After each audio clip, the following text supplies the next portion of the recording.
નમસ્કાર, વેધર એનાલિસિસમાં આપણી સાથે હું છું સેજલ. ગુજરાતની વાત કરવી છે. ગુજરાતનું હવામાન હવે કેટલા દિવસોમાં કેવા કેવા પરિવર્તન આવશે એના વિશે વાત કરવી છે. ખાસ વાત કરવી છે બંગાળની ખાડીની સિસ્ટમ વિશે, કેમ કે રોજ વિડીયોમાં અમે માહિતી આપની સાથે શેર કરતા હોઈએ છીએ કે સિસ્ટમ ક્યાં પહોંચી, એની અસર ગુજરાત પર થશે કે નહીં, અસર થશે તો એની કેવી અસર થશે. બંગાળની ખાડીની સિસ્ટમની વાત કરીએ, મજબૂત સિસ્ટમ એ બની ગઈ છે, એટલે કે ડીપ ડિપ્રેશનમાં અત્યાર સુધી એ low pressure well marked low pressure હતું, ડિપ્રેશન હતું, અને હવે ડીપ ડિપ્રેશનમાં ફેરવાઈ ગયું છે. એટલે એની અસર ગુજરાત પર કેવી થશે, સાથે કયા કયા જિલ્લાઓમાં કેવું અલર્ટ આપવામાં આવ્યું છે, ખાસ એની અસર ગુજરાત પર થશે કે નહીં, આ બધા જ મુદ્દાઓ પર વાત કરવી છે. તમે અમને જે કમેન્ટ કરો છો એ પ્રમાણે ગઈકાલે અમે જે વિડીયો બનાવ્યો હતો, મહીસાગરની અંદર છૂટાછવાયા ઝાપટા પડ્યા.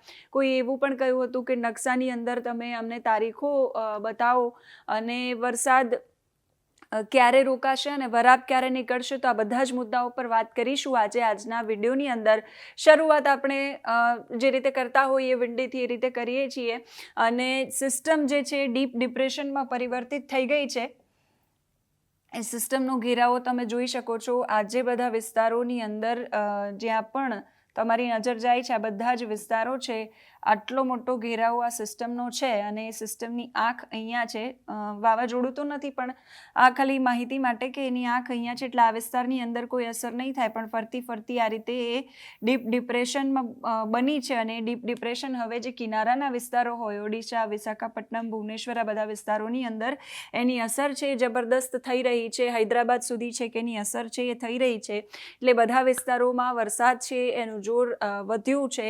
આ સિસ્ટમ છે એ વાવાઝોડું નહીં બને. આપણે નોર્મલી વાત કરતા હોઈએ કે લો પ્રેશર બન્યું છે, પછી એ વેલમાર્ક લો પ્રેશર બને છે, પછી એ ડિપ્રેશન બને છે, પછી એ ડીપ ડિપ્રેશન બને છે, અને પછી સાયક્લોનિક સ્ટોર્મ, એટલે આપણે જેને વાવાઝોડું કહીએ એ વાવાઝોડું બને છે. પણ આ સિસ્ટમ વાવાઝોડું નહીં બને. એનું કારણ એ છે કે જ્યારે દરિયામાંથી કોઈ સિસ્ટમ ઉત્પન્ન થતી હોય અને જમીન પર આવતી હોય તો એ નબળી પડી જાય.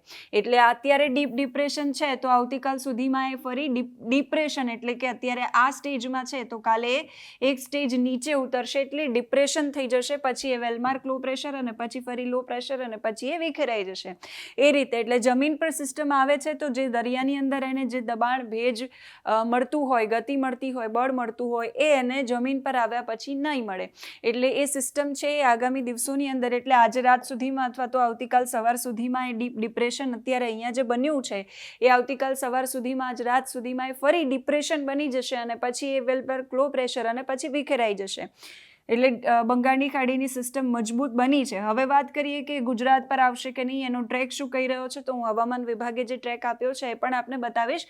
પણ અત્યારે એવી શક્યતાઓ છે કે જે આ સિસ્ટમ બની છે, સિસ્ટમ મોટાભાગની એવું થતું હોય, અસના વાવાઝોડામાં પણ એવું થયું હતું. બંગાળની ખાડીમાં એ બન્યું, પછી આ તરફ ગયું, અને પછી ત્યાંથી એ ગુજરાત પર આવ્યું. મોટાભાગે થતું હોય છે એવું. પણ આ સિસ્ટમ છે એનો ટ્રેક અત્યારે આ રીતે બતાવી રહ્યા છે. એટલે એ ગુજરાત પર આવે એવી કોઈ શક્યતા અત્યારે નથી વર્તાઈ રહી. પણ એની જે અસર છે એ ગુજરાત રિજિયનના જે વિસ્તારો છે એમાં થશે. પણ એટલી બધી અસર નહીં થાય કે ભારે વરસાદ આવશે, કે ધોધમાર વરસાદ આવશે, કે પૂર આવશે, એવી કોઈ અસર થવાની નથી. બાકી સૌરાષ્ટ્રની વાત કરીએ, છૂટાછવાયા વિસ્તારોમાં હળવોથી મધ્યમ વરસાદ છે સૌરાષ્ટ્રની અંદર પડી રહ્યો છે.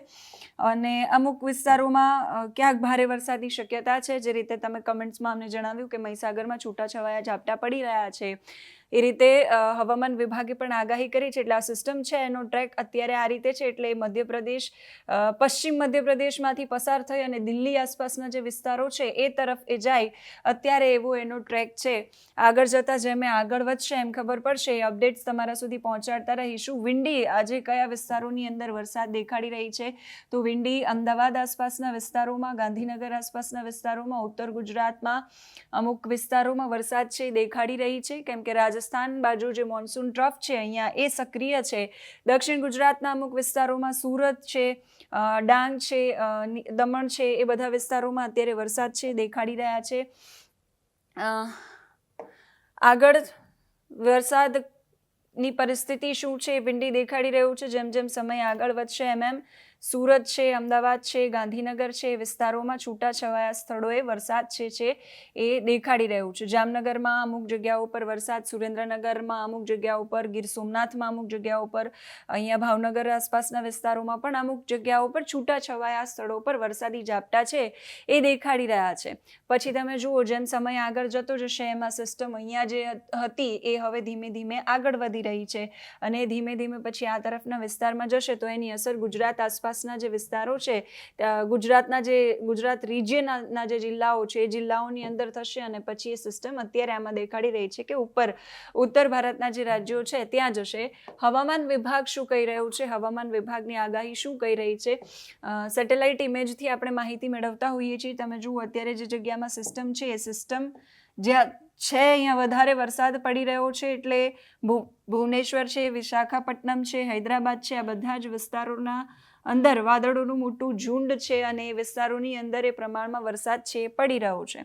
ગુજરાતના જે ગુજરાત રિજિયનના વિસ્તારો છે, બનાસકાંઠા, સાબરકાંઠા, મહીસાગર, અરવલ્લી, એ જે બધા વિસ્તારો છે, પછી દક્ષિણ ગુજરાતમાં સુરત છે, ભરૂચ છે, તાપી છે, નવસારી છે, ત્યાં પણ છૂટાછવાયા સ્થળો પર વાદળો દેખાઈ રહ્યા છે. એટલે એ પ્રમાણે છૂટાછવાયા સ્થળો પર હળવો વરસાદ, 2-4 મિનિટ ઝાપટા આવે અને પછી રહી જાય એ પ્રકારનો વરસાદ છે અત્યારે ત્યાં દેખાડી રહ્યા છે.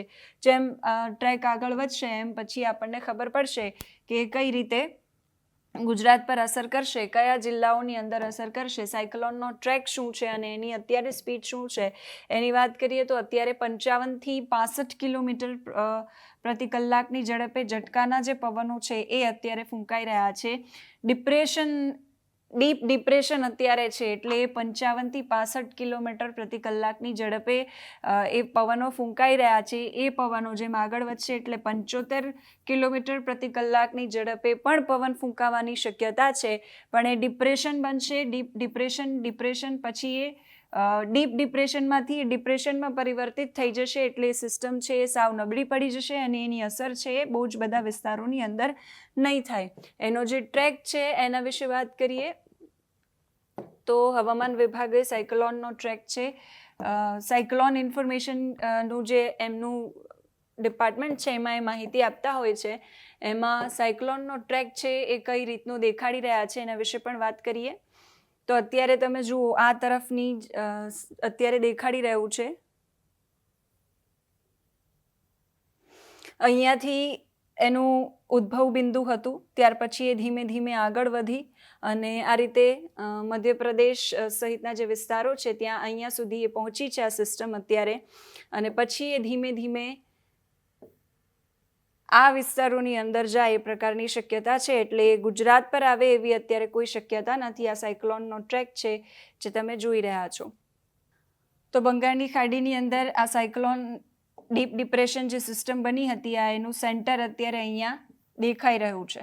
ત્યાર પછી ધીમે ધીમે આ રીતે આગળ વધી ત્યાર પછી આ વિસ્તારોની અંદર આવી, ઓડિશા છે, પછી એ છત્તીસગઢ છે ત્યાં સુધી એ અસર કરી રહી છે. આ વિસ્તારો મધ્યપ્રદેશના અમુક વિસ્તારોને પણ એ અસર કરી રહી છે. આ રીતે આગળ વધી રહી છે. એટલે આ એનો જે ગ્રીન કલર દેખાઈ રહ્યો છે એ સિસ્ટમનો ઘેરાવો છે, જ્યાં એટલી જગ્યામાં એ બધા વિસ્તારોની અંદર આ સિસ્ટમના કારણે અસર થઈ રહી છે અને ત્યાર પછી એ ધીમે ધીમે આગળ વધશે એટલે ઉત્તર ભારતના જે રાજ્યો છે એ તરફ જશે એ પ્રકારની શક્યતાઓ અત્યારે દેખાડી રહ્યું છે હવામાન વિભાગ. હવે ગુજરાત પર કયા કયા વિસ્તારોની અંદર અલર્ટ આપવામાં આવ્યું છે, કયા જિલ્લાઓની અંદર અલર્ટ આપવામાં આવ્યું છે, 2-3 દિવસ વરસાદ કેવો રહેશે એના વિશે વાત કરી લઈએ. તો હવામાન વિભાગે લગભગ ઉત્તર ગુજરાતના વિસ્તારો, મધ્ય ગુજરાતના અને દક્ષિણ ગુજરાતના અમુક વિસ્તારોની અંદર અલર્ટ આપ્યું છે. જોઈએ હવામાન વિભાગ દ્વારા ભારે વરસાદની ચેતવણી કયા જિલ્લાઓની અંદર આપવામાં આવી છે. યલો એલર્ટ છે, અત્યંત ભારે વરસાદની કોઈ સંભાવના નથી.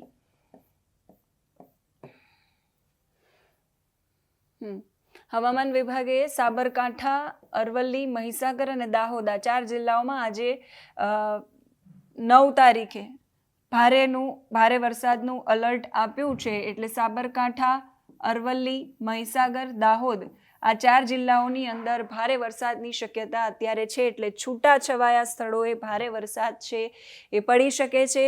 બાકી જે બધા વિસ્તારો છે, અહીંયા ઓફશોર ટ્રફ છે, અહીંયા છે, એટલે આ બધા વિસ્તારોની અંદર પણ વરસાદ છે એ આગામી 2-3 દિવસની અંદર પડે એ પ્રકારની શક્યતા છે.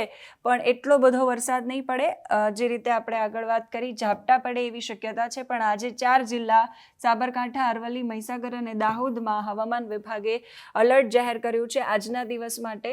આ 10 તારીખની આગાહી હવામાન વિભાગની, જેમાં બનાસકાંઠા, સાબરકાંઠા, અરવલ્લી, મહીસાગર અને દાહોદ, એટલે આવતીકાલે આ વિસ્તારોની અંદર યલો એલર્ટ આપવામાં આવ્યું છે. બનાસકાંઠામાં ભારે વરસાદની શક્યતા, સાબરકાંઠા, અરવલ્લી, મહીસાગર અને દાહોદ, આ જે 5 જિલ્લાઓ છે ત્યાં ભારે વરસાદ છે પડી શકે છે.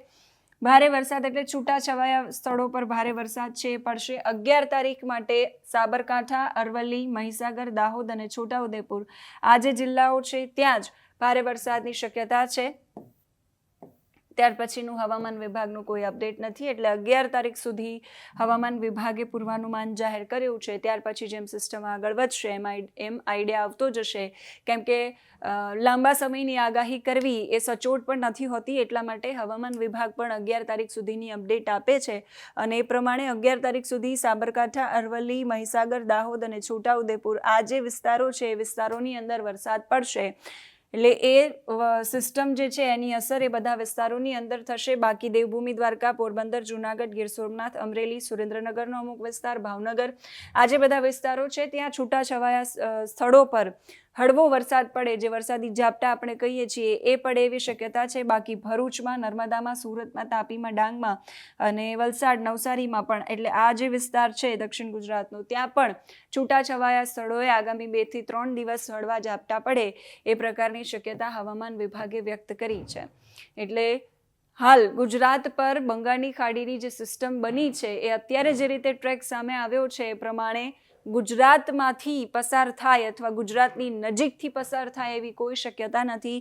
પણ એ સિસ્ટમનો જે ઘેરાવો છે બહુ જ મોટો છે અને એ ઘેરાવાના કારણે ગુજરાતના જે આ વિસ્તારો છે, ગુજરાત રિજનના આ વિસ્તારો, ત્યાં વરસાદ પડે એવી શક્યતા અત્યારે દેખાઈ રહી છે. જેમ એનો ટ્રેક અને એનું પૂર્વાનુમાન હવામાન વિભાગ તરફથી જાહેર કરવામાં આવતું જશે એમ તમારા સુધી માહિતી પહોંચાડતા રહીશું અમે સતત. તમે અમારા સુધી પહોંચાડતા રહો કે તમારા જિલ્લામાં, તમારા ગામમાં, તમારા શહેરમાં કેવો વરસાદ છે, શું માહોલ છે, વરાપ છે, તડકો નીકળ્યો છે કે નહીં, આ બધી જ માહિતી હવામાનને લગતી તમે પણ અમારી સાથે શેર કરી શકો છો કમેન્ટમાં અને અમારી સાથે જોડાઈ શકો છો.